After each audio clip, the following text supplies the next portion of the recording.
Welcome to the Business Presentation Revolution. I'm here with my colleague, Michael Rickwood, who's going to be sharing with us what to do with our bodies while presenting.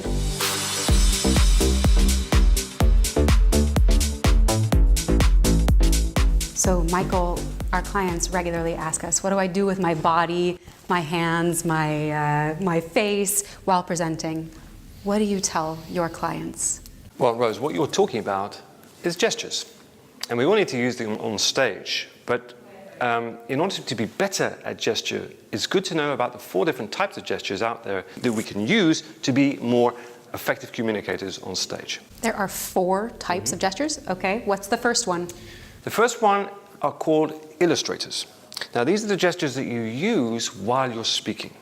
And these are great for 3 reasons. The first reason is that it helps people to absorb better what it is that you're saying. The next reason is because it helps you to channel stress. And the third reason is it helps you to remember your words as you're speaking. Okay, so there are some that we're using while we're talking, like the Italians do. Yeah. And then what's the second type of gesture? Okay, the second type of gestures, exactly on a cultural note, are called emblems. And these are the gestures that you're using when you don't speak or don't have any words. So gestures that really speak for themselves, all right? So for example, Rose, you're from the US. In the US, you have specific non-verbal gestures like that, which would work, right? Like thumbs up or hello. Yeah, exactly. Goodbye. Not every gesture works in every country, so that's something to think about. That's really important. If you're doing international business, one thing might mean something very positive in one country, such as our OK sign in America, and that could mean something very different in another country. So with cultural communication, it's important to have a little coaching on that beforehand.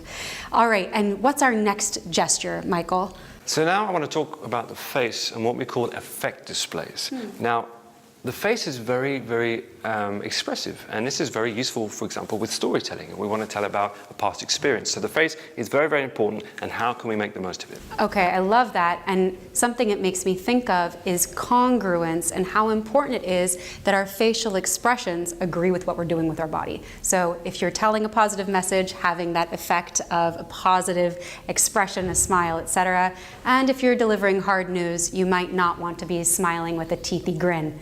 Right? So kind of like this, but also that these things, facial expressions, also vary from culture to culture. In Latin Europe, you're going to be much more expressive than, for example, in Asia.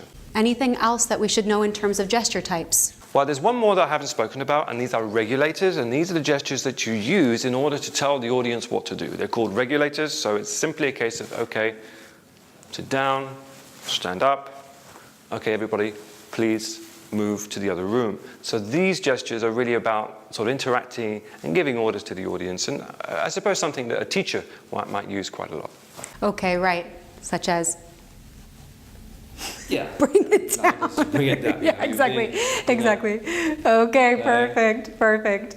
Michael, now we know what to do with our body. Is there anything we should avoid? Yeah, there are certain gestures that we do that reflect or tell the audience about our negative inner states, right? These are called parasitical gestures, and you should try to avoid them. Things such as playing with your hair, your clothes, wringing your hands together, or anything that's giving those negative feelings away.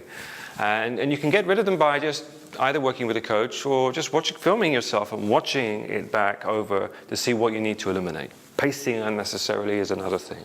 Excellent stuff. Thank you, Michael. Now we know what to do with our bodies, what to avoid. Is there any last tip to share with our viewers? Absolutely. When in doubt, relax. Audiences love that. I love it. So 3 things to remember. 1, there are different types of gestures to use. Experiment. 2, avoid parasitical gestures, doing things unconsciously. 3, when in doubt, relax. Thank you so much for joining the Business Presentation Revolution. We look forward to seeing you next time. And if you like what you saw, subscribe to us on iTunes and YouTube, and follow us on LinkedIn.